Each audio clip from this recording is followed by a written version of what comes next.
Good morning everyone. आज आहे दिवाळीचा 5वा दिवस म्हणजेच भाऊबीज. तर भाऊबीज म्हणजे बहीण भावाच्या प्रेमाचं नातं, विश्वासाचं नातं आणि सुंदर असं गोड नातं. आईबाबाच्या नंतर सर्वात जास्त काळजी करणारा म्हणजे आपला भाऊ.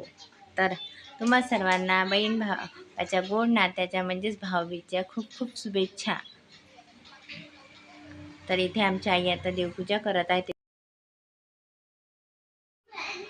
नंतर आईंनी गोठ्यामध्ये कोताबाई केली. तुम्ही आधीच्या ब्लॉगमध्ये बघितलं असणार की म्हसोबा केले होते आणि भाऊबीजच्या दिवशी ही कोताबाई त्याच्यासोबत 5 पांडवसुद्धा केले. कोताबाईला द्रौपदी असे म्हणतात. आणि वर बघू शकता की गवळणी. तर आईच्याकडून मला अशी माहिती मिळाली की आधीचे लोक जेव्हा धान्याची रास वगैरे घरात आणत तेव्हा ह्या गवळणी त्यामध्ये ठेवल्या जात, जेणेकरून धान्याची बरकत व्हावी. पण आता तसं राहिलं नाही म्हणतात, कारण आता लोक तसे करत नाहीत आणि हे सर्व आधी करत होते. तर तुम्हाला हे काही माहिती असणार तर नक्की कमेंट करून सांगा. आणि आता बघू शकता तुम्ही की आईने 5 पांडवसुद्धा केले. त्याच्यानंतर आईने त्यांची पूजा केली आणि नैवेद्य वगैरे दाखवला. तर अशा प्रकारे कोताबाई आमच्या रेडी झाल्या, त्यांची पूजा केली बघू शकता तुम्ही. आणि ह्या मागच्या गवळणी. शिव रेडी झाला भाऊबीजसाठी, हो ना ऋतू? रेडी आहेस? रेडी म्हणा. नवा रेडी आहेस? पाच रेडी आहे. ताटाचे लक्ष ठेव जरा. थांब, हां माझ्याकडे पाहायचं. इकडे पाय ना. इकडे पाय. मला कॅमेरा कसा केला?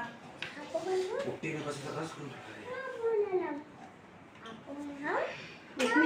नवा आता खाली बसतात घेऊन. हां हां आता इकडे पाय. हां हां तुम्ही फोटो.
अशा प्रकारे आमच्या गावी भाऊबीज सेलिब्रेशन झालं. त्याच्यानंतर आम्ही फ्रेश वगैरे झालो आणि आम्ही जाणार होतो आज मावशीकडे, कारण उद्या जायचं आहे आम्हाला मामाच्या घरी. तर आज आम्ही मुक्कामी मावशीच्या घरी जाणार होतो. तर आम्ही बॅग वगैरे रेडी ठेवली. शिवने आजी आजोबांना नमस्कार केला आणि आम्हाला पोचायला तिथे रात्रच झाली.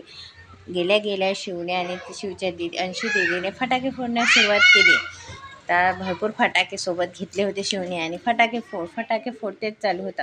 त्याच्यानंतर शिवचा दादा पण आला. दादाने फटाके फोडले.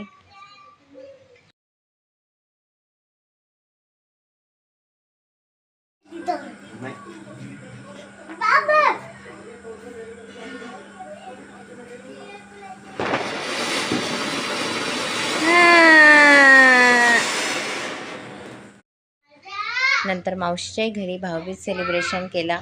अंशू दीदीने छान शिवला ओवाळलं आणि पियुष दादाला पण ओवाळलं आणि तिच्या पप्पांना पण ओवाळलं. अशा प्रकारे इथे पण भाऊबीज सेलिब्रेट झाला आणि उद्या सकाळीच आम्ही मामाच्या घरी निघणार होतो. त्यामुळे बाय बाय, गुड नाईट. भेटू नेक्स्ट ब्लॉगमध्ये. Wish you very happy Bhaubeej.